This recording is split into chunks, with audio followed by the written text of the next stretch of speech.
Andycine T6 is a compact, budget-friendly 6-inch monitor with a 1920 by 1080p screen resolution and a brightness of 450 nits, making it suitable for indoor use.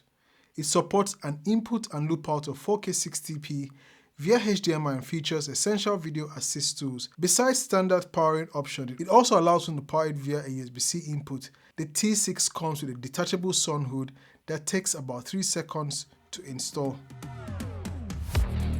This 6-inch portable on-camera monitor features a total of 7 physical buttons at the top side of the monitor with 3 of the 7 customizable buttons.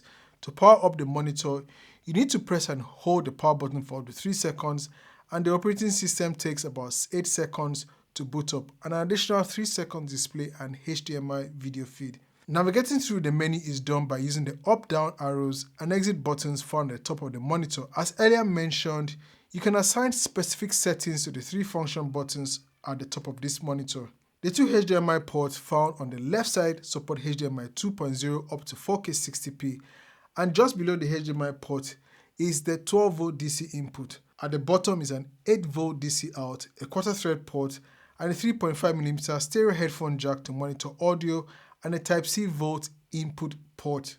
To the right side is another quarter thread port, so you can choose to mount the monitor horizontally or vertically with its included cold shoe tilt adapter.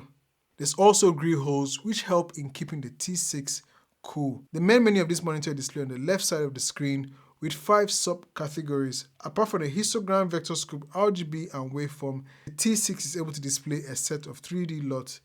These LUTs would have to be uploaded via USB-C port located at the bottom right of the monitor and can take only a maximum of 32 LUTs. There's also adjustable focus peaking in 3 colors, with 10 being the maximum strength. To precisely nail your exposure, the T6 also features 2 false color options and other additional tools including zebra and an option to flip the image.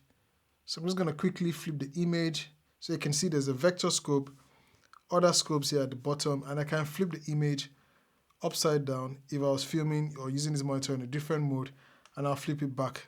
There are many other features like markers for frame guides, grid, center marker, ratio, anamorphic squeeze mode, zoom mode, image freeze, P2P, HDR. On the last menu page is system settings for language, firmware updates, and much more. Before I move on, it is impressive to see color adjustment settings. When you navigate to the user option menu, you will see a color adjustment menu where you can adjust the display range, color temperature, and even dial in your preferred red, green, and blue values. If you were to go back up a step further, just before the color adjustment menu here, you are able to adjust the monitor's backlight, the brightness of the monitor, contrast, saturation, and tint. Now, unlike my Blackmagic Video Assist and Podkeys monitors, the T6 has no internal fans, and so that's one less device on set not producing fan noise to keep it cool. The T6 IPS display has a refresh rate of 60Hz and a contrast ratio of 1000:1 with a viewing angle of only 80 degrees. It is LED backlit and weighs just 184 grams. It measures 151.8 by 92.8mm with a thickness of 17.1mm. The exterior of this monitor is made from aluminum alloy, which makes it super light when filming handheld. You can film with this monitor handheld on your camera for long periods without feeling any strain. Hopefully, your lens and your camera are not that heavy.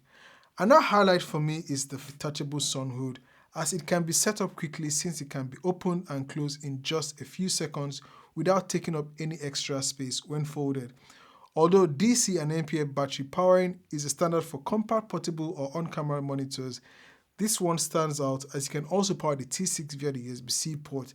This can either be done via the wall plug adapter or by connecting power banks and other battery packs at the V-mount batteries. So this is my very first monitor, the Andycine A6. It's a 5-inch, I think a 5.5-inch monitor, and this is the new Andycine T6 that I have here. I am running the camera loop out HDMI into the T6 and then running from the T6, the HDMI loop out into the A6. Just wanted to show you that.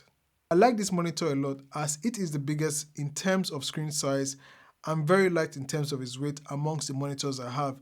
But my only issue with is the lack of a touch screen. And apart from that, I'll definitely recommend this to anyone looking for a large screen, super lightweight monitor on a budget that packs a lot into it.